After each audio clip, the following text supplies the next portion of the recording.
el pecado, el juicio y un amor perdonador.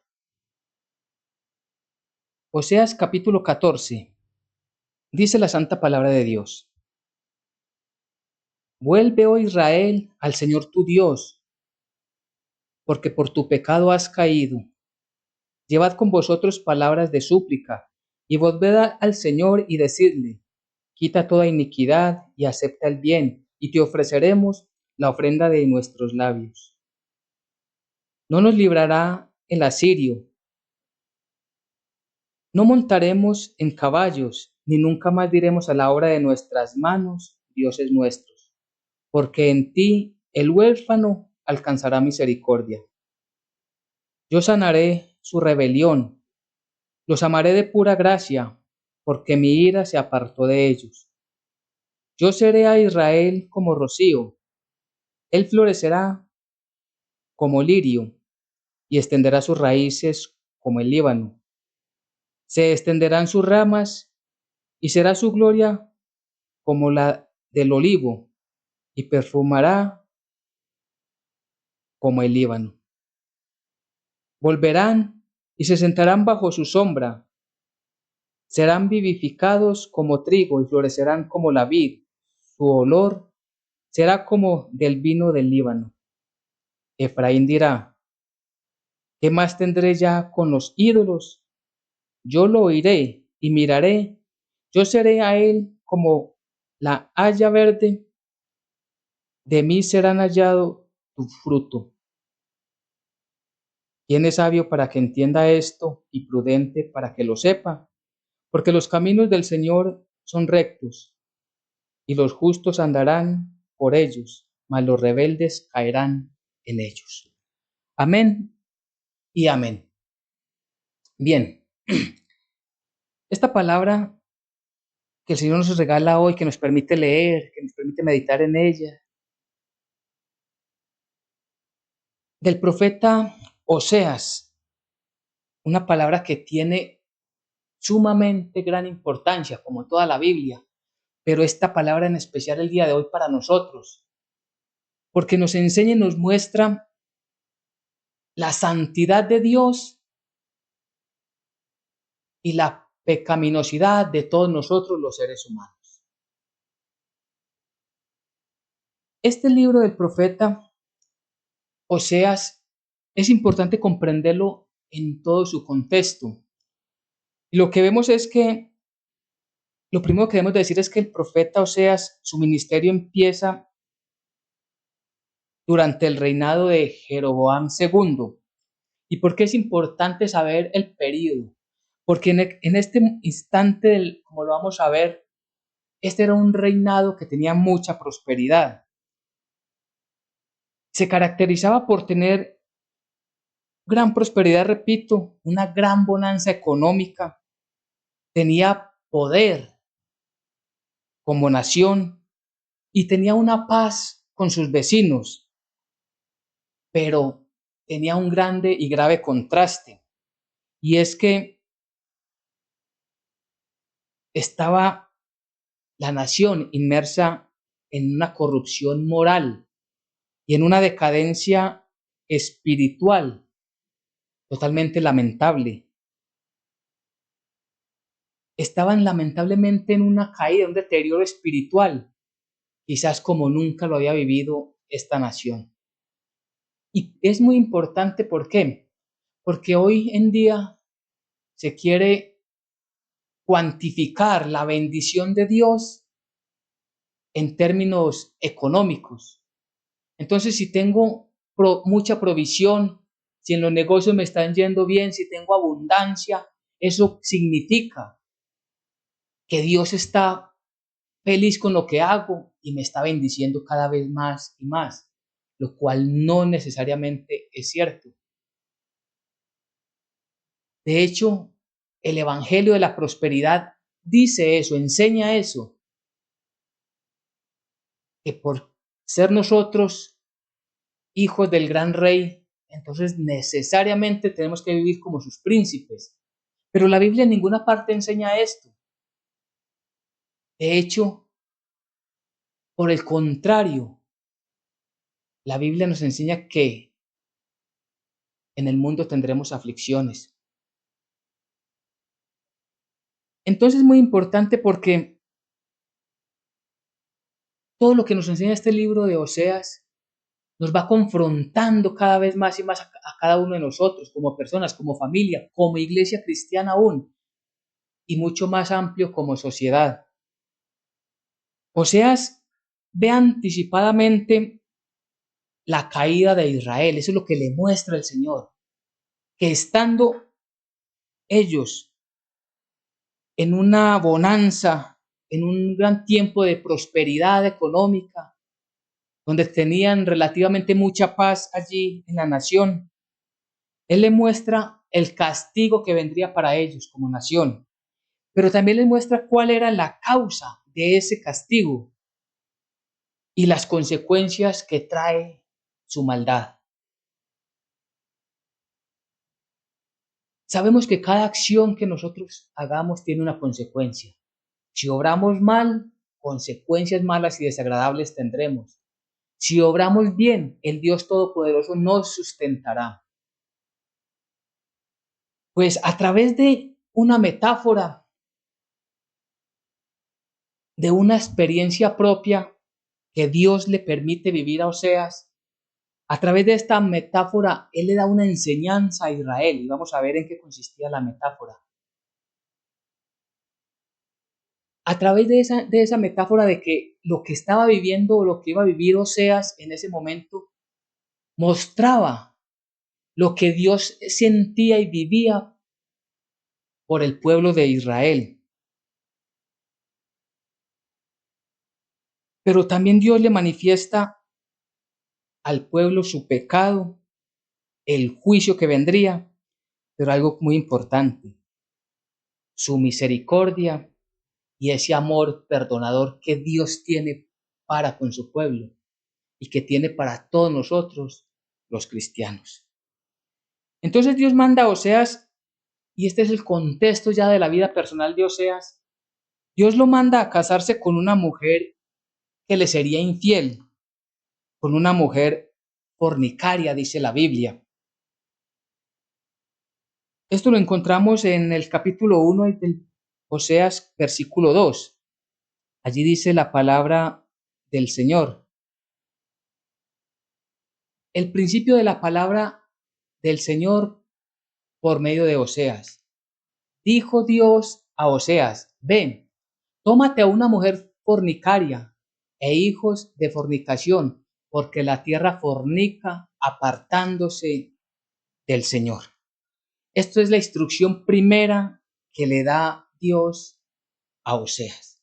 Es decir, antes de él casarse, ya le estaba anticipando lo que pasaría con esa mujer que él tomaría por esposa, que le sería infiel, que se apartaría de él para fornicar con otros hombres. ¿Y por qué Dios le hace esto? Porque es allí donde está la manera de Dios mostrarle lo que significa para Dios que Israel esté adorando otros dioses, ídolos. Es allí donde está la enseñanza que Dios tiene para cada uno de nosotros. Porque también muestra que luego de la infidelidad, y es muy importante, sabiendo que después de que él la tomaría por esposa, ella lo abandonaría, y sabiendo, o sea, que ella estaba en fornicación, Dios le manda que vaya otra vez a recuperar su mujer, su esposa, y vuelve y la traiga. Eso lo encontramos en el capítulo 3, versículo 1. Allí encontramos como dice, me dijo otra vez el Señor, ve, ama a una mujer amada de su compañero, aunque adúltera, como el amor del Señor para con los hijos de Israel, los cuales miran a dioses ajenos y aman tortas de pasas. Entonces ya está poniendo aquí el paralelo, está mostrando acá cómo el pueblo de Israel, referente a su Dios, es lo que esta mujer ha hecho referente a su esposo. y cómo Dios ha amado a su pueblo Israel, como Dios mandaba a Oseas amar a una mujer fornicaria. Entonces podemos empezar nosotros a preguntarnos cómo es posible que Dios nos haya amado a nosotros en esa naturaleza pecaminosa, naturaleza caída, donde hemos hecho tantas cosas malas.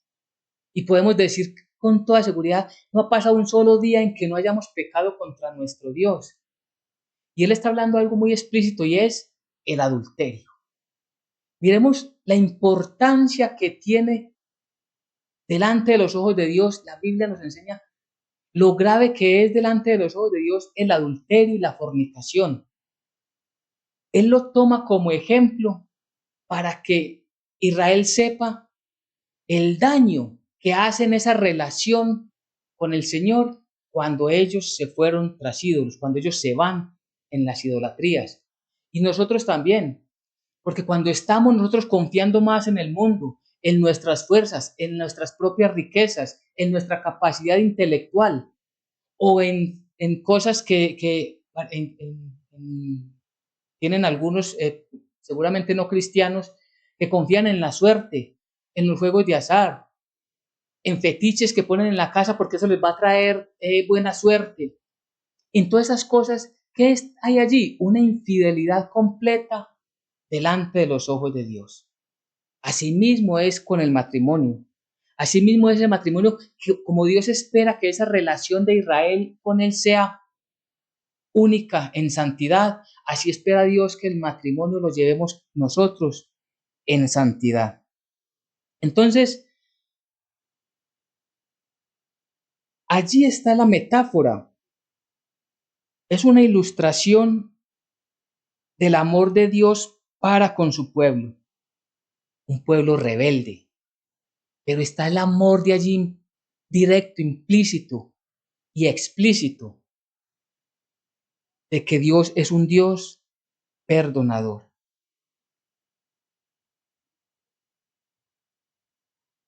Este pueblo de Israel que se va y se entrega a dioses ajenos, que se entrega y aman a sus ídolos, desobedeciendo y abandonando al Dios verdadero, incumpliendo el pacto. Recordemos que cuando hay un matrimonio, recordemos que se presenta delante de Dios, hay un pacto entre dos personas, un hombre y una mujer, porque el matrimonio solo es conforme a la palabra de Dios, conforme al mandamiento de Dios, entre un hombre y una mujer.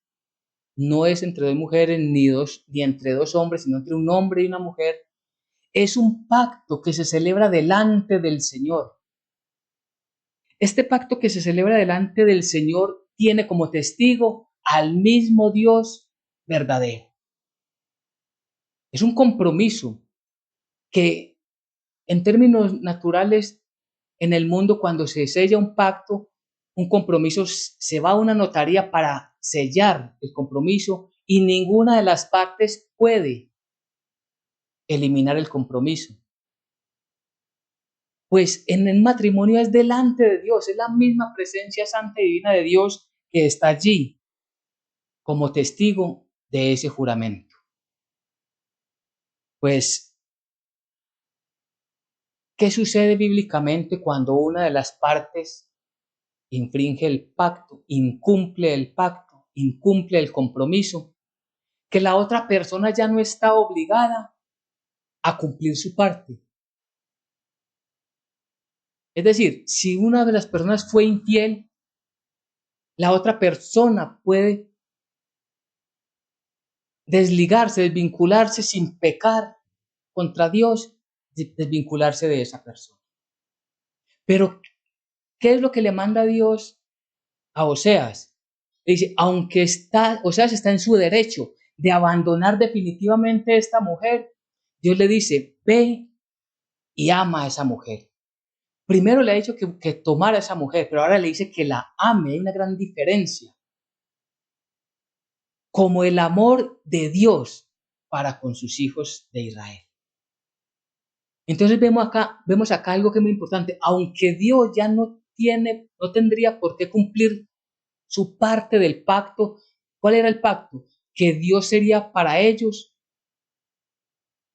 serían para Dios su pueblo y Dios sería para ellos su único Dios, su Señor.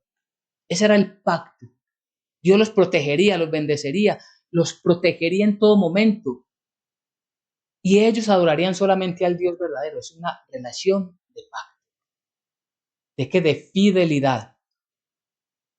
Y Dios ya no estaba, así como Oseas, ya no estaba obligado a cumplir su parte, pero sin embargo decide nuevamente buscar a Israel. Y es lo importante de la enseñanza que nos trae este profeta Oseas. Aunque Dios ya no está obligado, Dios ha querido venir a buscarnos.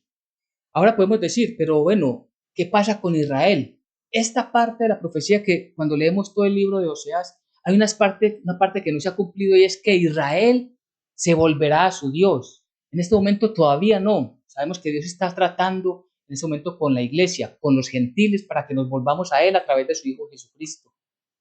Porque Israel, que debía haber sido el ejemplo para el resto de las naciones, no cumplió con este propósito. Su Hijo amado Jesucristo, el Hijo de Dios, Jesucristo, sí, Él sí es el ejemplo para nosotros y a través de Él es que nosotros llegamos delante del Padre. Entonces, a través de este nuevo pacto, recordemos que el nuevo pacto es en Cristo Jesús, es que nosotros somos recogidos por el Señor. Cuando leemos el libro de Oseas, encontramos que él está exponiendo constantemente la hipocresía de Israel. Otro punto muy importante. Porque Israel vive constantemente en idolatría, comete actos de injusticia, inmoralidades y algo muy particular, sabiendo y viviendo todo esto en una desobediencia total delante de los ojos de Dios, luego van y se presentan delante del Señor para ofrecerle sacrificios y ofrendas. Es como si todo estuviera bien, si el pueblo no hubiera hecho nada malo, cuando Dios, que Él todo lo sabe, aún lo más profundo de nuestro corazón, de nuestros pensamientos, sabía cuál descarriado estaba el pueblo. Y es que recordemos que el contexto nos muestra el ejemplo de una adúltera. Si vamos a Proverbios 30:20, capítulo 30, versículo 20, allí encontramos algo que estaba pasando con Israel. Dice, el proceder de la mujer adúltera es así, come y limpia su boca y dice, no he hecho maldad. Eso es lo que hace, lo que estaba haciendo el pueblo de Israel. Estaba totalmente en adulterios, fornicaciones, en idolatrías, en injusticias, y luego se presentaban delante del Señor con una ofrenda física, su corazón totalmente apartado del Señor, porque aquí no ha pasado nada, yo no he hecho nada malo. Ese es el ejemplo de la mujer adúltera y descarada, que en el pasaje habla de una mujer, pero el contexto es para hombres y mujeres que en un acto de adulterio, claro, como de primera mano nadie se dio cuenta, entonces simplemente dicen, aquí no ha pasado nada, yo me limpio y aquí no pasó nada. Pero delante del Señor está la gravedad de su maldad. Y las consecuencias por causa de esto sabemos que son fuertes, porque los juicios del Señor son justos y verdaderos. Entonces, entendiendo ya un poco más el contexto de lo que nos enseña este profeta, es que llegamos al capítulo 14 y allí el Señor muestra todo su amor. Allí encontramos todo el amor del Señor para con un pueblo rebelde, con un pueblo adúltero, contra un pueblo desobediente. Y empieza el versículo 1 y dice, vuelve, oh Israel, al Señor tu Dios, porque por tu pecado has caído. Es decir, ya a través de todo el libro, Oseas, como decíamos ahora, él siempre estuvo exponiendo constantemente la hipocresía del pueblo, mostrando con claridad cuál era el pecado de Israel, porque el Señor les iba a llevar a tan grande desgracia como la que ellos iban a vivir. porque efectivamente esa profecía se cumplió, como toda la palabra del Señor se cumple. Y entonces ya hay un llamado donde dice, vuelve Israel, vuelve al Señor tu Dios, porque por tu pecado has caído. Aquí ya en quienes ellos confiaban, los han traicionado, los asirios. Y ellos, vuélvanse, porque ustedes están sufriendo es por causa de la desobediencia. Y es algo que debemos comprender nosotros y es algo que hemos hablado en varias oportunidades y es que cuando nos volvemos delante del Señor, que debe haber arrepentimiento, reconocer delante del Señor que nosotros somos los culpables de nuestras propias desgracias, que somos nosotros culpables de las consecuencias que estamos sufriendo por nuestro mal, por nuestras malas decisiones que han sido contrarias a la palabra del Señor. Pues eso es lo que está diciendo, el llamado es vuélvanse, oh Israel, vuélvanse al Señor su Dios, porque por tu pecado has caído. Nosotros como creyentes sabemos que por nuestra maldad estábamos lejos, estábamos muertos en nuestros delitos y pecados, dice la palabra del Señor, pero que por su gracia hemos sido recogidos, pero aún así nosotros es necesario confesar nuestros pecados. Recordemos que de las primeras enseñanzas de Jesucristo, las primeras palabras es arrepentidos, porque el reino de los cielos se ha acercado. Y ese arrepentimiento lleva confesión, lleva reconocimiento del error, del pecado que hemos cometido. Llevad con vosotros, dice el versículo 2, llevad con vosotros palabras de súplica y volver al Señor y decirle, quita toda iniquidad y acepta el bien y te ofreceremos la ofrenda de nuestros labios. Llevad con vosotros palabras de súplica. Y aquí hay algo importante. Esas palabras de súplica significa que nos estamos dirigiendo a un ser eternamente superior. Nos estamos dirigiendo a Dios. No es una relación de uno a uno en que podemos hablar en las mismas condiciones. No, nosotros en nuestra naturaleza pecaminosa debemos de llegar delante del Señor suplicando que de nosotros tenga piedad, que tenga misericordia. Cuando vamos a orar por alguno de nuestra familia, Señor, por favor, ten piedad, ten misericordia, porque ellos y nosotros somos pecadores. Pero es necesario que nos volvamos al Señor y decirle, Señor, quita por favor de nosotros tanta iniquidad. Nosotros le decimos a Dios en nuestras oraciones, Señor, quita de mí, por favor, ese gusto equivocado que tengo al tomar tantas cosas del mundo. Quita de mí, Señor, todos aquellos malos pensamientos, o quita de mí esos malos deseos, quita de mí esas malas compañías. Porque si hay arrepentimiento, hay súplica, hay confesión, y se pide al Señor que esa iniquidad la aparte de nosotros. ¿Cómo quita Dios esa iniquidad? A través de la cruz del Calvario, en el derramamiento de la sangre de Cristo Jesús. Acepta el bien y te ofreceremos ofrenda de nuestros labios. Es decir, a través de la limpieza que Dios nos da es que podemos llegar delante de Él, nosotros con una ofrenda. Distinto a lo que estaba haciendo Israel. Pecaban y sin arrepentimiento daban ofrenda, porque aquí no ha pasado nada, esto no importa si estamos pecando. Y es lo que hace la religión, presentar para pagar el pecado obras.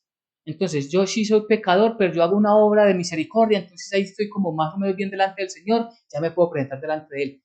Grave error que nos trae la religión tradicional. Dice el versículo 3, no nos librará el asirio.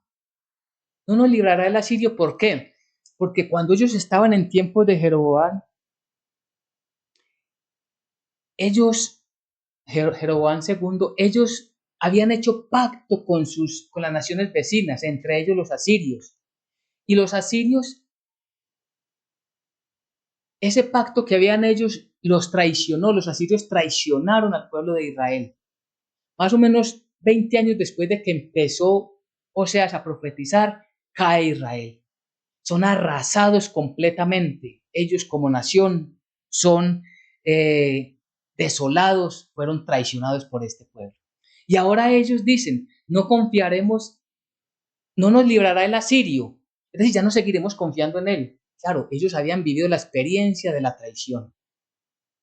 Es importante que reconozcamos que hay veces Dios nos permite que pasemos grandes tribulaciones, dificultades, para que entendamos que por poner nuestra confianza en nuestras riquezas, entonces, cuando no las tenemos, reconocemos, Señor, ya no pondré mi esperanza en las riquezas. Las riquezas no me pueden sanar, las riquezas no me pueden salvar, solo tú, bendito Dios. No montaremos en nuestros caballos, los caballos eran símbolo de fuerza, de poder. Y a ellos no confiarían en sus propias fuerzas. Y algo que va con la idolatría. Ni nunca más diremos a la hora de nuestras manos, dioses nuestros.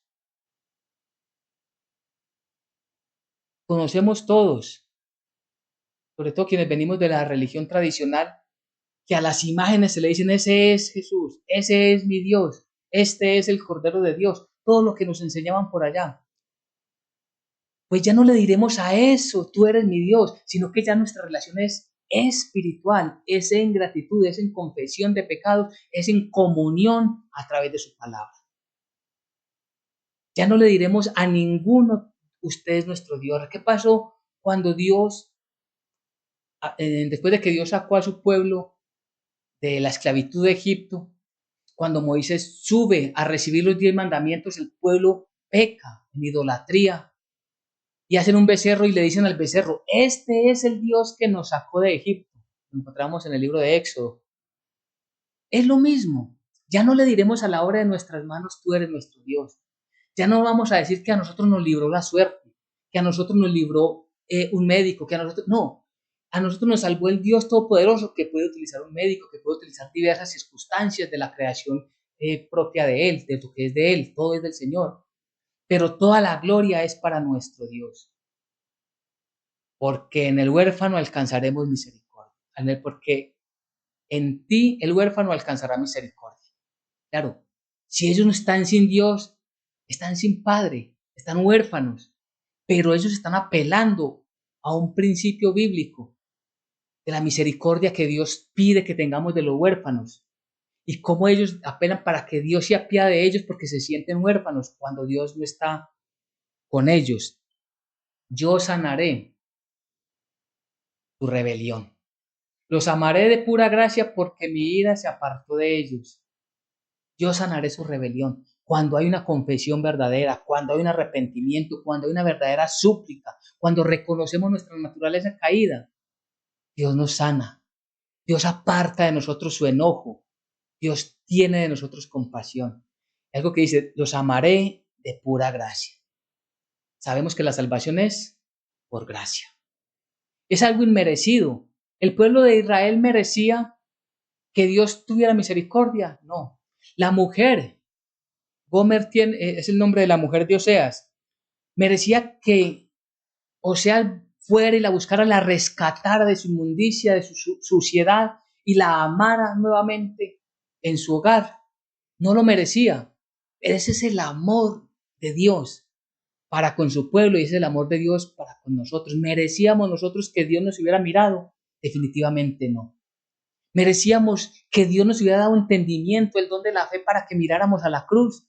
No lo merecíamos, pero Él se apiadó de todos nosotros. Es pura gracia, es algo que real, como dice la palabra original, una liberalidad, es en su libertad soberana que Él decidió amarnos, que Él decidió recogernos de la inmundicia, porque mi ira se apartó de ellos, es decir, Dios aplacó su ira. Ahora, pensemos algo, ¿por qué hay un juicio final al final de los tiempos si Dios ya aplacó su ira? Dios aplacó su ira en la cruenta cruz del Calvario, en Cristo Jesús. Cristo Jesús recibió la copa de la ira de Dios. Esa es la magnitud de la obra de nuestro Señor Jesucristo. Y es allí que por causa de que Él recibió el castigo, los creyentes, y solamente los creyentes, ya hemos sido apartados de la ira de Dios. Los no creyentes, los no arrepentidos, los que se burlan del Evangelio, aquellos que van a terminar sus vidas creyendo en filosofías humanas, Todos aquellos que que se van a la tumba pensando que van a volver a renacer en otro ser, en un gato, en un caballo, en un perro, todos esos tristemente se presentarán y recibirán la ira de Dios. Israel, que hoy está aparta de los ojos de Dios, volverán, como lo dice Apocalipsis, durante el reinado milenial, esa gracia, ese favor. Ellos mirarán y reconocerán, mirarán para atrás y sabrán que ellos crucificaron al Cordero de Dios, al Hijo de Dios, se arrepentirán y clamarán al Señor y allí se apartará la ira de Dios para con ellos, porque el principio es el mismo. El principio es creer en Jesucristo como nuestro único Señor y Salvador. Yo seré a Israel como rocío, él florecerá como lirio y extenderá sus raíces como el Líbano. Yo seré a Israel como, es decir, el sustento de Israel es Dios. El sustento de la iglesia cristiana es Dios.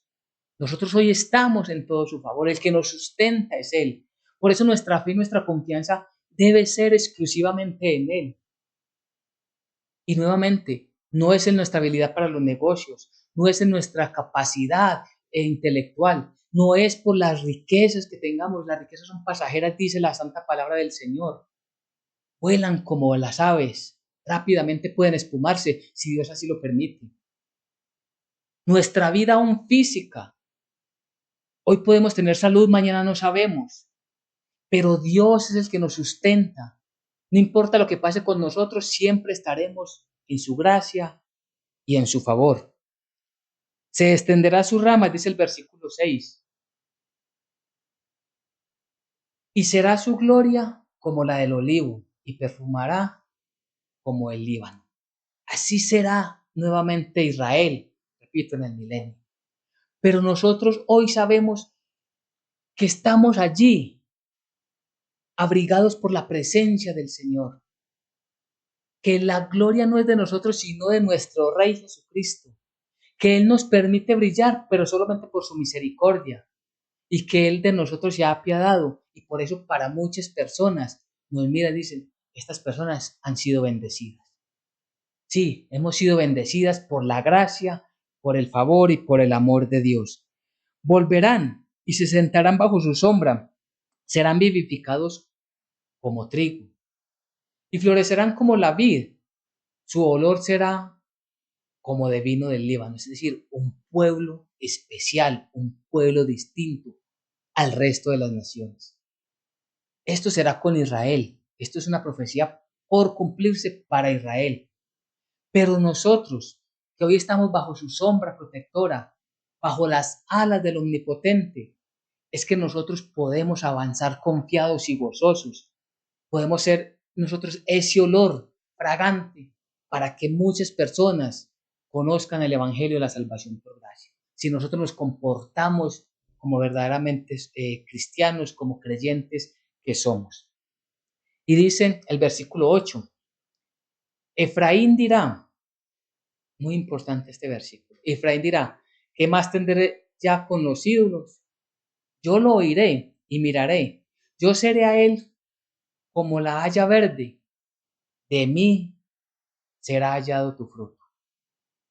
Efraín dirá, es una declaración. En muchas partes de la Biblia vamos a encontrar que no habla de Israel, sino que se refiere a Efraín. Es el mismo pueblo. Está hablando, Oseas está haciendo esta profecía refiriéndose al pueblo del norte. Recordemos que después del reinado de Salomón se dividen en el pueblo del norte y el sur. 10 tribus al norte, 2 tribus, principalmente la de Judá, al sur. Entonces, cuando dice Efraín, se refiere a esta tribu que era mayoritaria allí dentro de todas las tribus, se refiere a Efraín, refiriéndose a quién, a Israel. Entonces, Israel dirá, Efraín dirá, ¿qué más tendré ya con los ídolos? Es una confesión, es un desagrado total por los ídolos. Es un desagrado total por el pecado. Es un desagrado total por la inmundicia.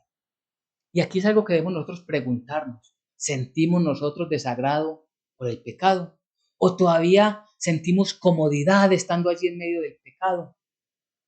Esto es algo que nosotros delante del Señor debemos de responder en nuestra intimidad de oración con Él. Y si aún no hemos logrado, Señor, por favor, ayúdame, porque yo quiero sentir ese aborrecimiento en este pecado que todavía me gana, Señor. Yo quiero aborrecer lo que tú aborreces, y yo sé, Señor, que tú aborreces el pecado, que tú aborreces la maldad, que tú aborreces la mentira, que tú aborreces la inmoralidad. Señor, yo quiero ser libre de esto, Señor, para que como Israel va a decir en aquel tiempo, ¿qué tengo yo ya que ver con los ídolos? Así digamos nosotros hoy, ¿yo qué tengo que ver con la mentira? ¿Yo qué tengo que ver con negocios deshonestos? ¿Yo qué tengo que ver con la fornicación, con el adulterio? ¿Yo qué tengo que ver? Y todo eso que es pecado, irlo quitando con la autoridad del Señor, echarlo fuera de nosotros. Yo lo oiré, es lo que el Señor dice de él. Yo lo oiré, lo escucha Dios, y miraré. Yo seré a él como el haya verde, de mí será hallado tu fruto. Es decir, toda la prosperidad la dará Dios. ¿Por causa de qué? De un pueblo arrepentido que viene delante del Señor suplicando. ¿Quién es sabio para que entienda esto? Y es una pregunta que debemos de responder. Es como una conclusión de todo el libro. Este es el último versículo del libro de Oseas y es la conclusión, repito, de todo el texto que el Señor nos regala a través de Oseas. Son solo 14 capítulos, muy corticos cada uno.